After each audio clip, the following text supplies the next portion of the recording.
So welcome everybody. My name is Phil Rose. I have been coaching and consulting for 15 or so years, and the prime area I coach in is around helping people engage in their business through connecting to them to their purpose. And purpose is a bit of an overused word in some camps at the moment, but my belief it's the only way to get people really to buy into what you do.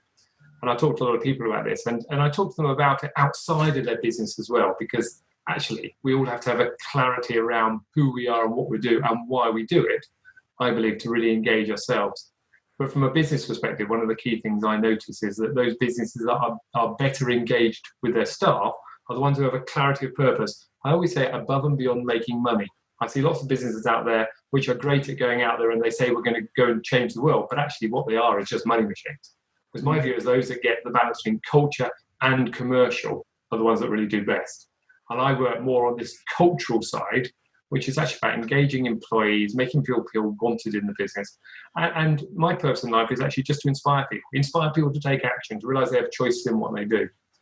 So Lisa and George have joined me today for this conversation. We've had a number of conversations prior to this, just to look at how do we best bring people together around the subject of reducing emotional anxiety. And it was a word that Lisa used when I talked to her a while back about us all coming back into the workplace, whether we've been furloughed, whether we've been working from home, but there's a need for us to re-enter the workplace in a different way over the next few weeks and months. And there's a lot of anxiety hanging around this in different ways. So we wanted just to really explore that. And the point was that George, Lisa and I would just have a conversation around some areas which we believe can be beneficial for companies to help people bring themselves back into the workplace. Now, for those who don't know George and Lisa, I've just got a note here which they sent me out, and it's quite interesting actually when I read this. Lisa's a chartered psychologist and a psychotherapist, and she believes in the very clarity around getting the people right, help get businesses right first. And what she does is she helps organizations become places where people feel engaged, happy and productive. So it really fits into my line of thinking around engagement of people. George and I have known each other for many years, and we run together occasionally. George goes off and does very silly things, but I haven't done those distances before. But George is a wellbeing and performance coach, a speaker and an author. He's had 20 years working with individuals and organizations to help them take more action to thrive in their lives. And George and I, when we're out running, we often talk about these things, although a lot of the time it's breathing heavily to keep up with the distances that we're doing. George invited me recently to join him on just a simple marathon round the block. It turned out he was running, was it 62 laps? And I only did 31 of them in the end. 63. 63, there we go. But we did half marathon. So maybe if you could do just briefly, I've given you the snapshot, but just explain a bit more about who you are and what you do in that case before we start. George, do you want to go first? Yeah, well, you pretty much summed it up there, Phil. My interest really is in helping people kind of understand themselves better, understand and manage and control, I guess, more of their thoughts and their emotions, so that they can, as you said, take more action to thrive more in their lives. I'm a big believer that there's probably enough information out there.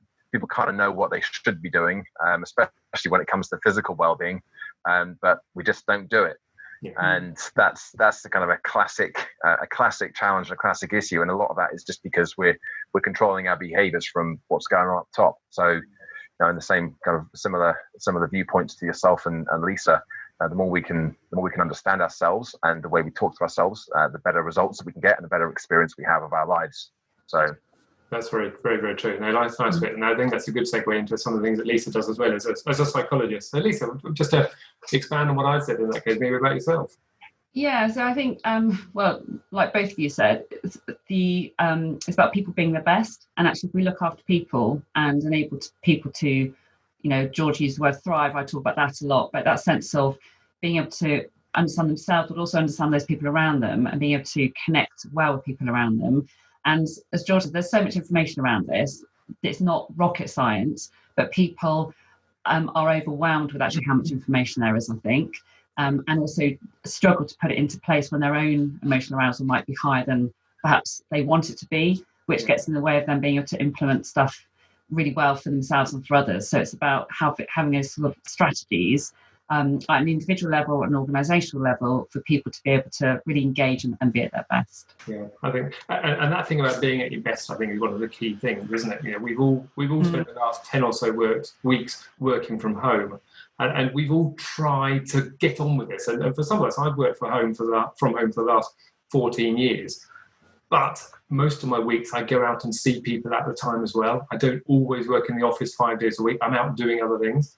And for me, it's been an interesting thing about how to be at your best. And I've noticed this with a lot of people I work with, where they've suddenly had to go and work from home. They've had to get themselves set up. They've had to set up their office equipment. And there was a lot of chatter around that right at the beginning, where people were suddenly getting into that mode of, you know, one day we're working from the office, the next day the government said we're locked down and we've got to be working from home. And there was a lot of excitement in some ways. Oh, we're going to be working from home, a lot of changes. And then this change happened in terms of, well, what's going on for us? How do we set up our equipment? How do we get ourselves into the right place? And many people have talked about going through a change curve or a grief curve in terms of what's happening for them. And we might talk about that a bit later. But one of the things I thought was maybe just us explaining, you know, what happened to us? We've all worked from home before, but just explain a bit about how we adapted and adopted new ways of working. And just explain a bit about some of the emotions we went through, because I think for me, I've been through a roller coaster of emotions over the last 10 weeks. Mostly positive, because I like to think I'm a mostly positive person, but like anybody, I still have thoughts and I use the word fears for the future. Not specifically for me, but for the people I work with, but also for the younger people coming into the workplace as well, in terms of what's the opportunity for them, what's the differences they're going to have coming about. So I wonder if we just explain a bit about some of our feelings and emotions, and using that word, anxieties, what's been going on for us a bit, if you're happy to do that. Should I kick off? Yeah, go on, Lisa. Yeah. So I think for me, a big factor for me was having children working at home and doing homeschooling. They're both primary aged. So immediately, I think I went into kind of panic mode about how I'm going to be able to manage everything. And I was very aware that I was suddenly having to try and do my work, which actually increased in volume, and take on extra of doing everything with my children. And one of the things I felt is I could just feel that sense of stress bubbling away, and that sense of anxiety increasing about not being a good enough parent for them, not being able to do my job well enough, how that was going to reflect on me and my business, and all that sort of, you can end up catastrophizing about everything. So when all the little imperfections that you normally wouldn't notice, you suddenly start picking up on. And for me, I was thinking, I haven't done something as quickly as I hoped to do something, or I was feeling I was letting people down because I wasn't being on top of everything. And I think for me, with that, part of that was about having to explain really clearly to other people actually what my reality was and how I was feeling about it. And I started with that within my home. So actually saying to my kids and my husband, I'm feeling quite stressed right now, or feeling quite worried about something. This is not a person. This has nothing to do with you guys. This is just to do with me and what I'm trying to deal with right now. And they're very good then at being able to say, oh, that's fine. That's just mummy in this moment, rather than what have I, all that worry of what have I done wrong? Why is mummy cross? Why is she stressed, and so on. And I think it's something I talk a lot to other people about. It's just that simple communication of being able to say, I'm having an off day. I'm just not feeling, I'm just feeling tired today, or I'm feeling worried today. I'm feeling, angry today about something in the news, whatever it might be. And it's just being able to let people in to that picture, and then they have an understanding of your perspective. And that's so important, because everyone's perspectives are so different. Yeah, and I think that's a really interesting thing to say, in terms of just getting that clarity around, it's not about them, it's about just how I'm feeling, but being able to explain it and express it in a way that people feel, okay, I'm understanding where Lisa is at this moment, and I can choose to deal with it in different ways, but at least it's not about me, it's about Lisa, and I can look at how I can help her if she needs help, or if she wants help at that point in time. But it's the understanding which is the key bit there. And I always think it like, whether I'm in my home or whether I was in a workplace, I can control me, and I can let people know what's going on for me. I can't necessarily control everything else that's going on around, but it's almost like a ripple effect. I always kind of think it was like dropping a stone in the water and having the ripples going out. So if I can make a difference by saying, this is what's going on, this is what I can control in terms of letting people know what's going on and why I'm behaving like I'm behaving and why I might be a bit snappy or a bit, all the kind of signs of anxiety, then they can deal with that appropriately. But it has a whole knock-on effect with everyone in your vicinity. So if I'm just stressed and angry and snappy and I don't explain it to anyone, everyone else suddenly can start taking on mirroring, using our mirror neurons and starting to mirror that behavior. And suddenly you have a very, very stressful household. So actually I think that ability to be able to take control of what I can take control of has a whole effect on the whole system around us. Yeah, another thing, take control of what you can take control of. We're going to come back on that in a minute in terms of some of the psychology around this. And you talked about some bits when we were talking previously about this heightened state of anxiety that we're all in. And this just goes to play into that same camp in terms of we can control what we control, but we just got to be acknowledged. That's how we're feeling at this point in time. Yeah. And Abdul, who's listening at the moment, he just made a comment to me there saying that one of his points is he's doing work and he's got the kids in the background doing homework. So you've got this balance of children and work, and we're all trying to manage these different pressures at the time. So I think it's something we've just got to be aware of. George, what about you? George, whenever I talk to George, you're always a very positive person. You've got a lot of very useful habits whenever we've talked. Just explain about what's been going on for you over this last 10 weeks in this environment we're in. Yeah, it's interesting you kind of intro it with that, Phil, because it's almost the curse of being seen as somebody who's very positive, right? And the three of us, that's how we are. It's who we are. It's what we do. We understand this stuff. We coach people. We live our lives every day talking and thinking about positive things.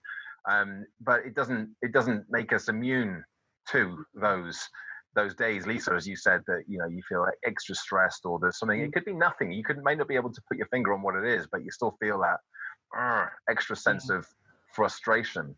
And actually, Lisa, I had a question for you based on some of what you were saying there. You talked very eloquently about how one of your processes and practices for mitigating some of the kind of the negative fallout of these particularly stressful days is that you just have an open dialogue, you have a conversation, you let people around you know, this is how I'm feeling today. It's not you, it's me. I just need to kind of protect myself a little bit more. Is that something that you have always done, or have you found that you've had to kind of increase the amount that you do that? Has your focus been sharpened to that need during the course of the last few weeks? Yeah, I think so. I think that's a really good question. I think, yes, I'm aware I'm having to do that more because I'm also aware that everyone else's emotional arousal is up a bit as well. So if everyone is in their normal place of being chilled and happy and calm, then actually they probably wouldn't even notice what's going on with me. But I think because they're in a state of their emotional arousal is a bit higher, they're also feeling anxious or stressed or whatever's going on for them, or just the fact that they, kids can't see their friends or whatever, they're in a slightly different place. And I think it's because I acknowledge that they're more sensitive to what's going on with me, and so suddenly we're all, it's all pinging off each other. And actually, yes, I think that's a really good question. I think I'm definitely more aware now. Yeah. Because I think the key that I'm taking away from that, and certainly some of my own observations, is that the intensity of the last couple of months has really, certainly for me, it's forced me into having to up my game when it comes to these kind of habits that you mentioned there a moment ago, Phil.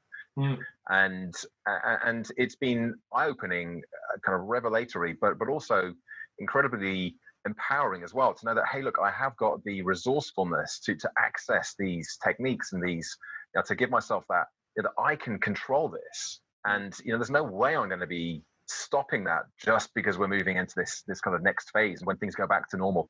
Kind of 5 years down the line or whatever, I want to still be doing these things to take care of myself. And to your point there, Lisa, as well, hopefully this idea of kind of keeping that open dialogue, letting people know around you, this is how I'm feeling today, not feeling amazing. So I'm just going to be a little bit more, can keep myself to myself, or whatever it is you need to do to protect yourself, but having that dialogue going.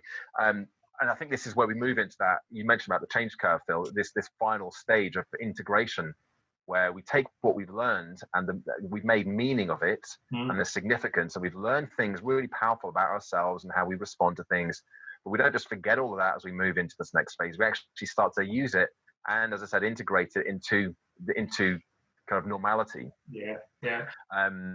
For me, I think that it's not just how other people see us. So people might see me as kind of high energy, motivated, positive all of the while, and that's how I see myself as well. Yeah. But in some ways, that was a potential problem for me over the course of the sort of the middle phase around Easter time, because I'd come into the lockdown and I felt I was kind of in my element. I was thriving. I was doing loads of Zoom calls. I was helping people left, right, and center, putting out loads of content. I felt like I was really excelling and doing my, living my doing my best work essentially. And I thought, well, of course I would be, because this is who I am. This is what I do. But because of that, I didn't notice the additional challenges that I was facing. I was kind of like blinkered to it.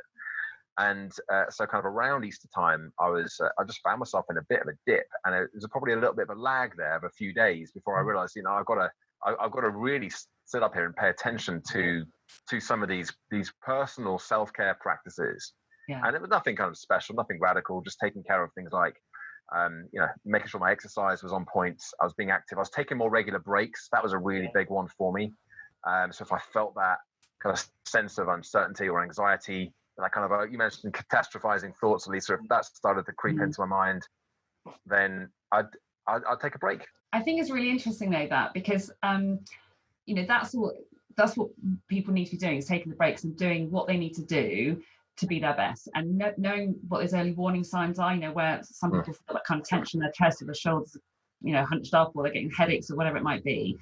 And then being able to do something about it, like take some exercise, have a break, whatever. But the number of people who still see that as a luxury, and still having so many conversations with people about, well, I can't, just go for a 10-minute walk around the block to clear my head, or I can't possibly go and sit in the garden and have a cup of tea in the sunshine when it was sunny, or any of those things, because I've got too much work to do and I've got more to get into my day now. And I have to keep reminding people that if you just keep pushing, all you end up doing is just pushing your emotional arousal so high that actually your brain can't function well, and you're so unproductive that you're doing yourself a disservice. And if you leaf out of your book, George, and start to think about, okay, what are the things that I need to do in terms of how often do I need to have a break, or go outside and have some fresh air, or do exercise, or whatever it might be, to keep myself in the best position to be able to be most productive with whatever that is. But it's still something I have a conversation with a lot. It's interesting, isn't it? We talk to people about being kind to yourself and having that compassionate self as well. But a lot of people put themselves under stress because they're pushing themselves all the time. And a lot of people, I think, have had this imbalance over this last 10 weeks where they've been working hard and there's been lots to do, and they've got the children to deal with, and they're trying to deal with their partner at home as well, if that's the case. They've got all these other things. And some people are just putting too much pressure on themselves. And I found this for me right at the beginning, and I said to Kerry at one stage, I need to take a few days off to look after my family.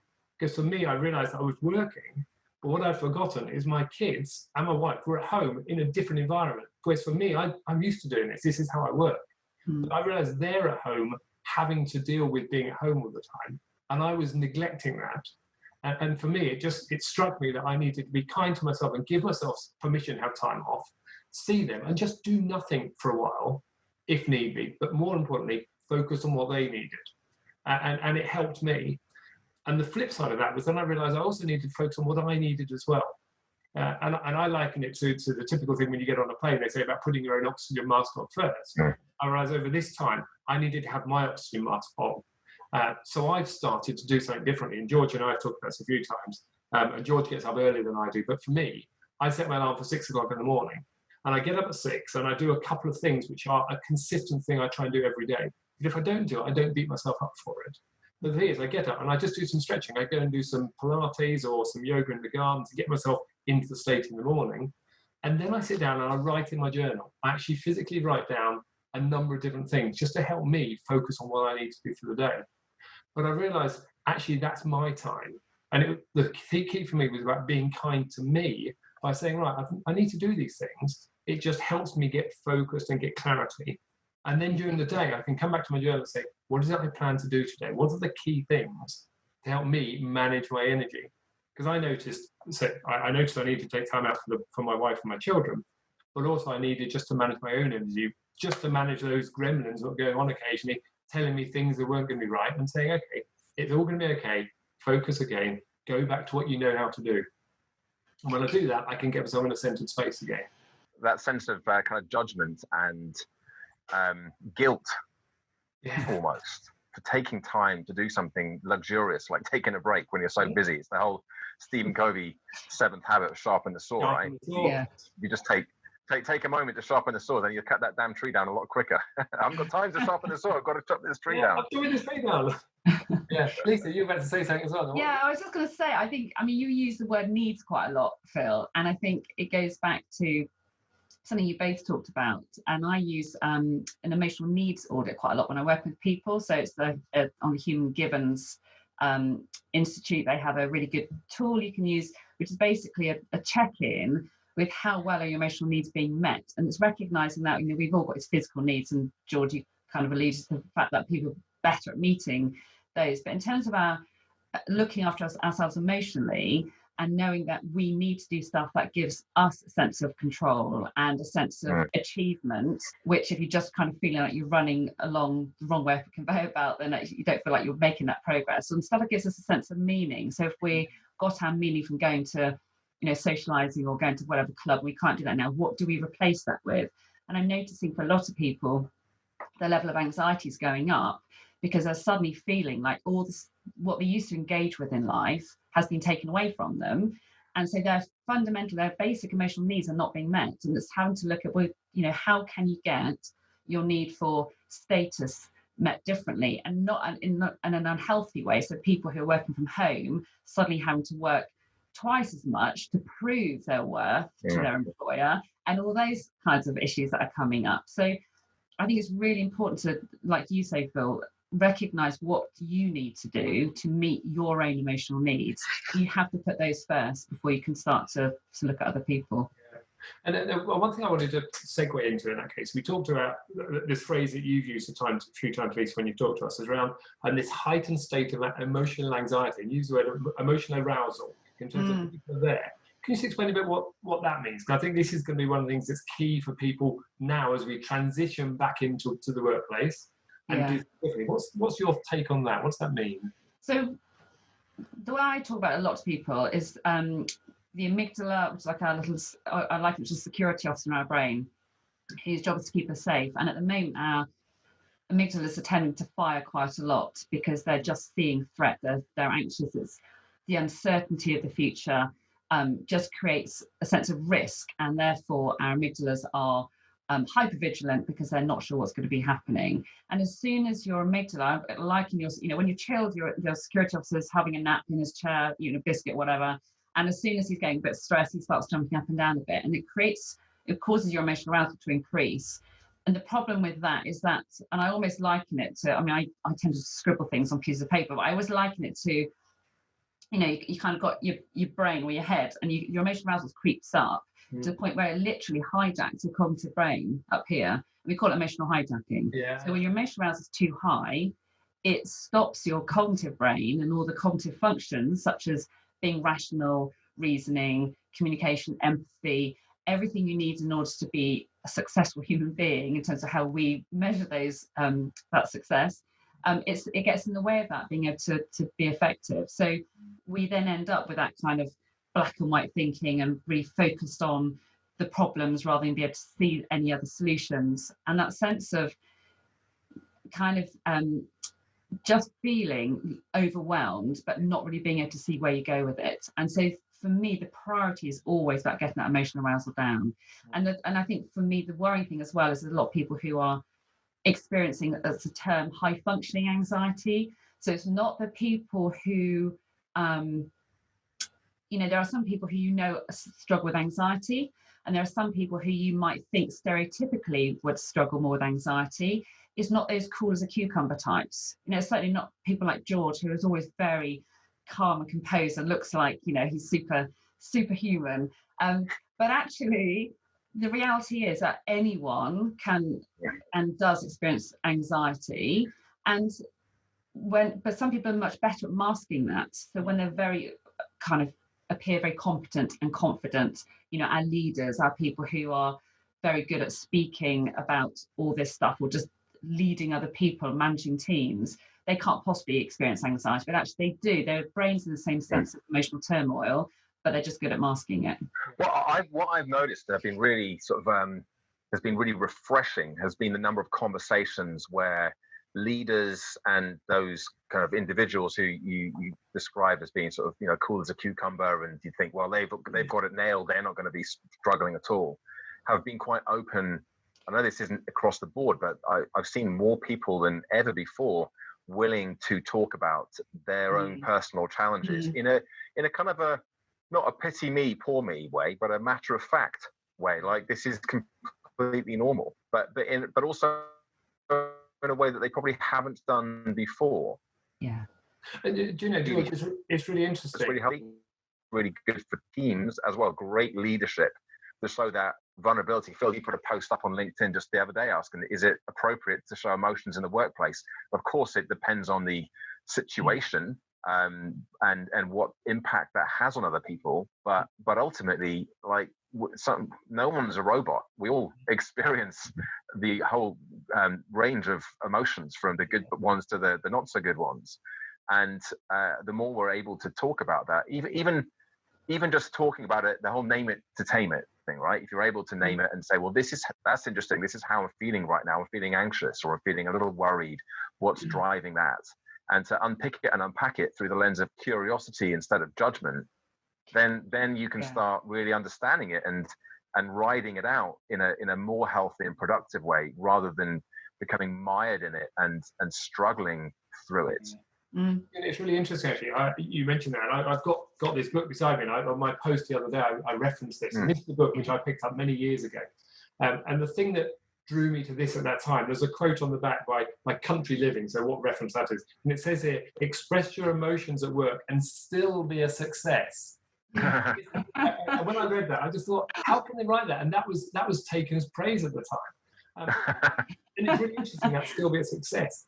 And when I put that LinkedIn post out, I just asked people to come back and comment on where they saw their emotions, and lots of feelings, lots of views on what emotions meant. And some people said it's feelings, and talked about those things. And a lot of people went into the negative side of emotions. I'm feeling stressed, I'm feeling scared, I'm feeling anxious, and saying, in the British workplace specifically, we don't like bringing those up.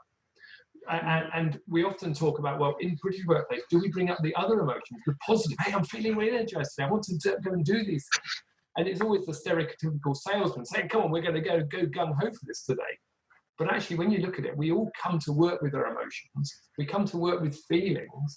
And actually, as leaders or as employees, or whichever we are, we still should be able to bring those out and say, do you know, this is how I'm feeling today, George. I'm feeling anxious because of these things. I don't need you to do anything about it. I just want to acknowledge it, and that's what's happening. And one thing I've noticed in my coaching over the last 10 weeks, I coach a lady who's a CEO, and she's not on the call today, unfortunately, I'm going to ask her. And she and I have had lots of conversations around her levels of anxiety. And her anxiety is more about the fear for the employees she's got and the responsibility she feels for them as individuals. But she has no one else to talk to, because she can't express this to them, because it's all about them. So she comes to me as the coach to talk about it, but at least she's talking to somebody. And I fear that a lot of people don't have anybody to talk to and are choosing not to find someone outside their organisation to talk to. I wonder if you're noting the same in terms of your practice, Lisa, or your well-being, George. Well, I was going to say, just in terms of that, I mean, it's great that she's talking to you. And I think it'd be really interesting to know what she's saying to her employees in terms of how much she does care about them. Because I think it's always that I'm really worried about my employees, but I can't say anything to them because it's about them. I'm going to have to speak to someone else. And that's really, they definitely need to speak to someone else to be able to get that support. But it's also really interesting for me to ask those people, well, are you still letting the people know that you care? Because if they don't, this is a classic kind of miscommunication, or where people start interpreting things in their own way. My manager doesn't care about me because they're very busy trying to get stuff into place for us to be a success, but they're not really, I don't even know how they feel about me as an individual, because the managers or the leaders aren't sharing that because they're talking to other people. So I think it's got to be both ways. And I think there's so much research that shows that CEOs and leaders think that empathy in the workplace is great and people are really checking in with each other and people are feeling very cared for. But then actually when you ask the employees, most research shows that most employees don't think that. So there's a real mismatch. And so I think that's a really interesting point. That you've got to go both ways. Yeah. And interesting, before I go back to George, what she's done specifically, she's reached out to, over a period of time, she's tried to reach out to each of the managers in the business and the employees just to check in with them how they're feeling and having conversations with them personally. And she's a great one for sending thank you cards to her staff. And she's done that to every one of the staff, as far as I know, to say thank you for your help during this period of time. I know it's difficult. We'll get through this. It really made a difference. The conversation I'm hearing is that it's actually really helping her. Brilliant. So George, you're gonna raise hand there as well. Was I? Actually, on a kind of a semi-related point. Hey, we're just fireside chatting. It goes anyway, right? You can talk about anything. Something that I've kind of observed, which is a bit kind of, I said, semi-related to what Lisa was saying there about this mismatch. And that's an acknowledgement that people are approaching and dealing with this in a different way. And in particular now, we've kind of framed this whole chat around the idea that we're moving out of the lockdown. And I was trying to work out what the opposite of that is. It wouldn't be a lock up, would it? So kind of an unlock down. Who knows? But anyway, we're changing. So we've had this real kind of crappy time where there's lots of restrictions in place, but also a great deal of certainty in terms of our day-to-day. Like, you can't do anything, stay at home, don't go anywhere, don't see anybody. So it's been kind of easy in terms of figuring out what we need to do on some levels, whereas now some schools are going back, some people are going back to work, which is why one of the big drivers for doing this session. Some businesses will be reopening, some won't. How will social distancing work? Will there be another spike? There's a lot more uncertainty now, I think, which has perhaps been fueling this heightened state of anxiety, which has also then been having this knock-on effect of little things that previously would have just gone over your head, fine, whatever, are now triggering us and creating greater stress, frustration, and kind of manifesting as anger. And the people around us are getting the fallout for that. But what I'm noticing, and certainly through some of the conversations I've had, is that actually there are different camps with this. Some people are quite, let's get back into it. Let's go, come on, everything's going to be fine. And some people are much more reluctant to put themselves in harm's way, as they may see it, with regards, mixing with other people, touching things when they haven't got PPE.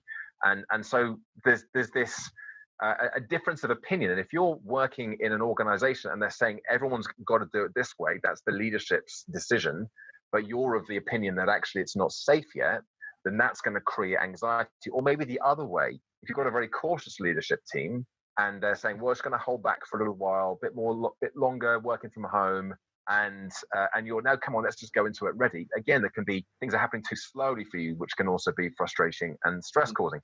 And so I think having that appreciation and understanding of different viewpoints, the empathy of how people will see things differently, I think that's something that we need to really take into consideration as we go forwards, instead of being quick to judge, quick to maybe accuse is a too strong a word, but people tell people what they should be doing or how they should be feeling and thinking, whereas how we think and feel is fine for us, but it's not going to be correct. I was just saying that Kerry and I have done a lot of work around this, and Kerry has just produced a number of documents and training programs actually to help people manage that re-entry to the workforce, to help people get back into things again. And interesting, Alison just put a note down saying, actually, maybe it's called an ease down rather than lockdown. We'll see what happens. But I think this thing around whatever we want to call it is going back into this next stage and recognizing the emotions that everyone holds. And you're right. Whether the leaders are too slow to react or the employees are trying to be cautious about it, actually, we just need to recognize and acknowledge it and be open to say, okay, look, what's going on for you? And if you don't want to come back into the office at this moment, let's just explore what it is for you, because I think there's a lot of individual psychological contracting that needs to go on to make sure that we just check in with each person. And different people have different anxieties, and just because I feel one way doesn't mean you feel that way. And I think that's the thing about recognizing the emotional levels and just allowing that conversation to happen so that people feel comfortable and confident that they can come back. My safety's been looked after physically, the distances in place, but also my mental safety can be looked after as well.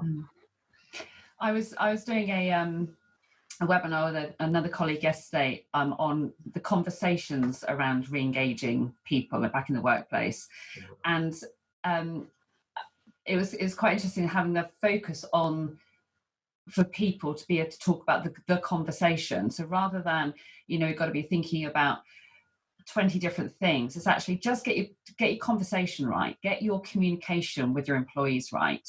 So checking in authentically because you really care. Not, I've seen various materials going around, like tools saying these are the questions, these are things you need to be asking your employees. It's almost worded, and it's kind of almost put across as you just go down these questions and almost tick them off. And once you've done it, and that's great. And yes, they were emphasizing you can't, it's got to be authentic. It's got to be a conversation that you're having because you genuinely care about people.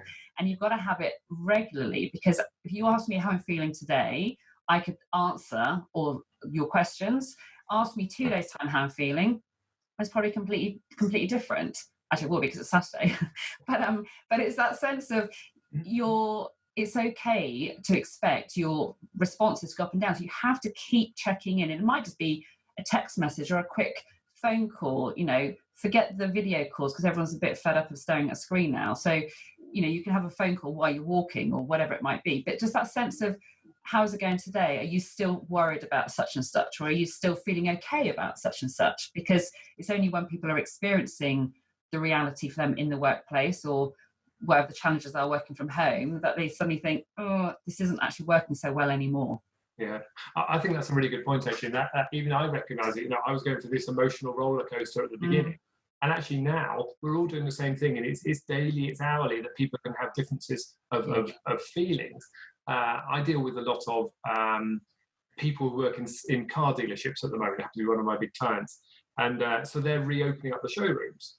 So they've got an issue there where they've got customers coming in and you've got sales executives doing the work.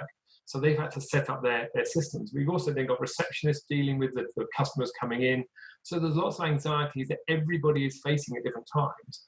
And for the first few days, actually, they need to spend time just saying, okay, how do we get used to this new workplace? Because they've had to reconfigure the whole building to fit people in there. And I think there's a lot of companies going to have to do the same over the next few weeks and months, just to reconfigure the workplace. And it's going to feel like a very different place to be. And people need to recognize that. And therefore, it's like almost going back to work on the first day. I felt very nervous on my first days in companies. And actually people are going back after a 10-week holiday. It's going to be very tough for people. I think it's almost about managing expectations, isn't it? Like, if you go back thinking, well, we're going to go back to be just like normal again, we'll figure it out, then that can cause more stress. Whereas if you say, well, look, we're going to give ourselves this transition period of a few days or even a week or so to just figure it out, suck it and see what works, because we don't have all of the answers. We can make our best guesses as to what the best way forwards will be in terms of re-engaging and getting back into the workplace. But actually, we need to have some on-the-ground experience to then tweak and change things.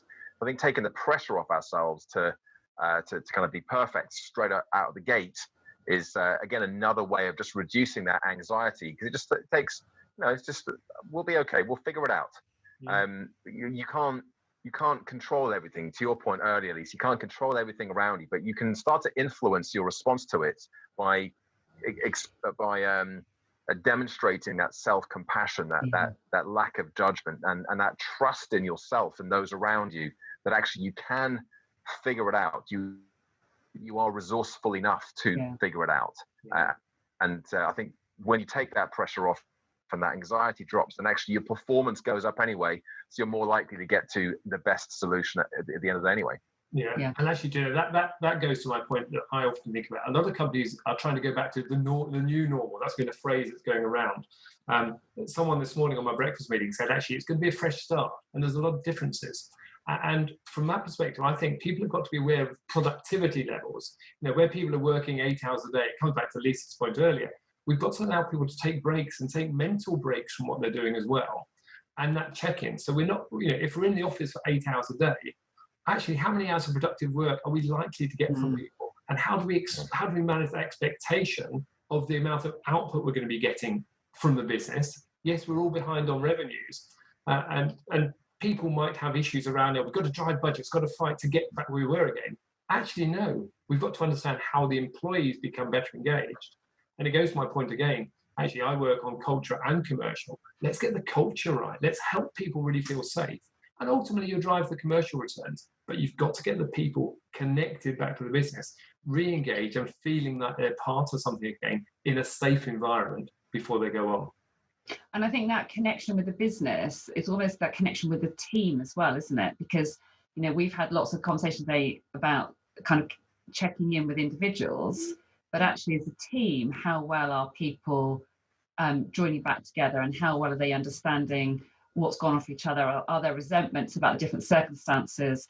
You know, we're talking a lot about self-awareness, about checking with how we're feeling and being aware of others people in terms of different perspectives. But that all requires a degree of emotional intelligence, which, you know, going back to Daniel Goleman, which actually some people aren't so great at, in terms of being aware of their emotions and other people's emotions.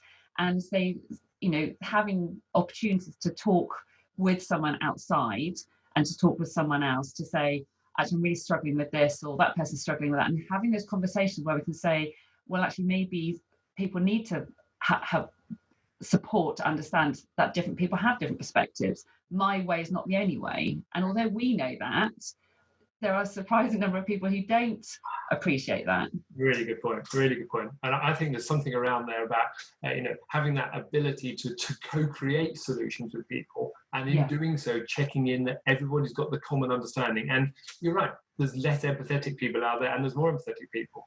I've, as an engineer, I've worked with a lot of very thinking people who are very data-driven, and actually they don't know about emotions some of the time. They don't bring them to work, but they've still got emotions behind the scenes. So we need to understand that both ends of the spectrum, and understand what can we do to support all sides of society.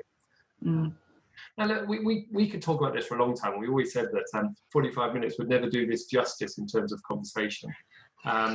So we're going to need to wrap up at some stage today, and it's 11:15 now. So I'm feeling now might be a good time to try and bring this to a conclusion, if possible. So I wonder, what final points would we give people if we had to think of one thing that would say, this is the key thing that we would take forward? There may be many others. What's the key thing?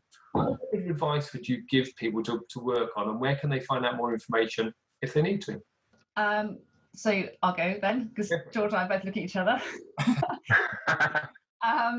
So for me, I would say, look up, get yourself right, because if you're in a good place, then you can be in a really good place to look after those around you, whether they're colleagues or family or whoever. And the two things I would I must say, two kind of come under one umbrella. You said I say one. So something called 7-11 breathing, which is so some people will be aware of breathing techniques to reduce emotional arousal, reduce anxiety, and so on, stress. But if we know that if we breathe out for longer than we breathe in, it triggers our parasympathetic nervous system, which basically makes us relax. So I would always say, just take time to focus on your breathing and breathe out for longer. Doesn't matter doesn't matter if you don't do 7-11. And also mindfulness, and that's we haven't discussed that at all today.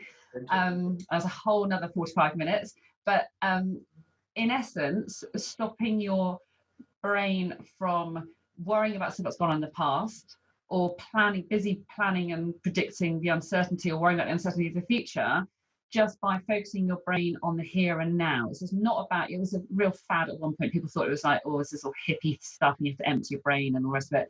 Nonsense. There's a load of, if you look at neuroscience and stuff, there's all the research there that shows that we can calm our brain and just help it focus on the here and now. And in essence, use your 5 senses to be aware of the here and now, what you're feeling, what you can hear, what you can see, what you can smell, and so on. And I think that really brings down, those two things in conjunction with each other are really, really effective at bringing down emotional arousal.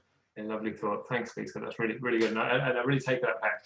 Mindfulness, we could talk about that. And it's something that actually hasn't been talked about at all in the last 45 minutes, but actually could be a whole subject as well, because actually it's key to one of the things going forward.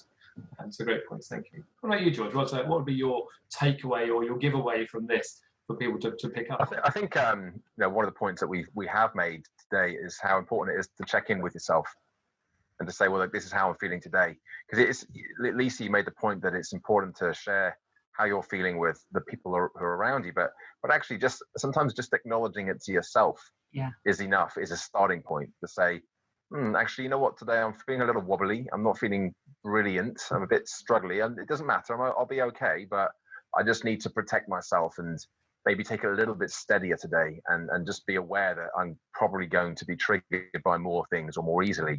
And so that regular practice of checking in with yourself, the 1 to 10 scale, 1 is really struggling, 10 is thriving and feeling absolutely fantastic mentally and physically and emotionally and everything else. And then where are you on that scale? Maybe even multiple times through the day, because it can change so quickly. And then that gets you into a state where you have the opportunity, almost getting upstream of the problem before it gets to that problem state. You're able to manage it in advance. So you're able to, as I said, kind of protect yourself from more of the triggers and more of the stressors that can take you over that limit, where, then at least you have got things like the breath work and mindfulness practices to bring you back online again. But the more we can avoid that, the better. And I love that. And the phrase that comes to mind when you're saying that is the phrase I use is that awareness is the greatest agent for change.